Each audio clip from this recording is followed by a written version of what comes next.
दिल्ली की दया बस्ती में केंद्रीय मंत्री विजय गोयल ने ढोल बजाकर मुख्यमंत्री केजरीवाल के खिलाफ प्रदर्शन किया। बीजेपी ने दिल्ली की केजरीवाल सरकार की नीतियों के विरोध में इस आंदोलन की शुरुआत की, जिसमें केंद्रीय मंत्री विजय गोयल ने मंच पर खड़े होकर ढोल बजाया और आम आदमी पार्टी सरकार का विरोध किया। दिल्ली बचाओ, दिल्ली बचाओ। इस बीच एक सभा का आयोजन भी किया गया, जिसमें बीजेपी के कई कार्यकर्ता शामिल हुए। सड़क पर हुई सभा के मंच पर काले रंग का एक बड़ा बैनर लगाया गया, जिस पर केजरीवाल भगाओ और दिल्ली बचाओ लिखा था। ढोल आंदोलन दिल्ली के अलग अलग क्षेत्रों में होने जा रहा है और जिसमें केजरीवाल सरकार की विफलताओं को लगातार गिनवाया जाएगा। विरोध प्रदर्शन में शामिल लोगों ने भी अपने हाथ में काले रंग की पोस्टर ले रखे थे, जिन पर केजरीवाल सरकार के खिलाफ नारे लिखे थे। दिल्ली सरकार, दिल्ली सरकार।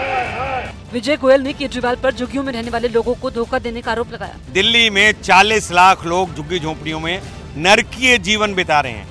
केजरीवाल सरकार ने उनके लिए कुछ नहीं किया। उन्होंने आम आदमी पार्टी और कांग्रेस के बीच गठबंधन के कयासों पर भी निशाना साधा। अरविंद केजरीवाल ने कहा था शीला दीक्षित को जेल भेजूंगा और ये तो कांग्रेस भ्रष्टाचार की नदी है, और अभी उसी भ्रष्टाचार की नदी में डुबकी इसलिए लगाना चाह रहा है, सोचता है शायद एक सीट फालतू आ जाएगी। इस बीच विजय गोयल ने दावा किया कि बीजेपी का ढोल बचाओ आंदोलन दिल्ली के अलग अलग इलाकों में किया जाएगा और सीएम केजरीवाल के कामकाज की पोल खोली जाएगी।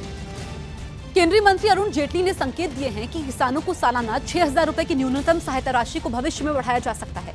वित्त मंत्री पीयूष गोयल ने 2019-20 के बजट में किसानों को सालाना 6,000 रुपए की न्यूनतम सहायता देने की घोषणा की है।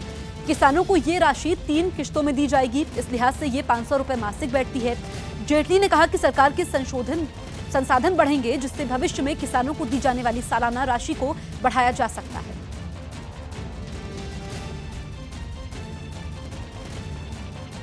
मध्य प्रदेश की राज्यपाल आनंदीबेन पटेल का कथित तौर पर लोगों से पीएम का ध्यान रखने का वीडियो वायरल होने के बाद सियासत गर्मा गई। आनंदीबेन पटेल रीवा में सोलर प्लांट देखने के बाद लोगों से मिलने पहुंची, जहां उन्होंने बेरोजगारी के सवाल पर लोगों से कथित तौर पर पीएम का ख्याल रखने की बात कही। यही आएगा आप जी जी जी जी मोदी साहब पर ध्यान रखो। जी जी। वहीं कांग्रेस ने राज्यपाल के बयान पर ऐतराज जताया और आनंदीबेन पर बीजेपी के एजेंट के रूप में काम करने का आरोप लगाते हुए इस्तीफा मांगा। न उनको अपने पद की गरिमा का ख्याल है और न सम्मान का ख्याल है। कृपया कर इस्तीफा देके भारतीय जनता पार्टी में जाएं, लोकसभा का चुनाव लड़ें।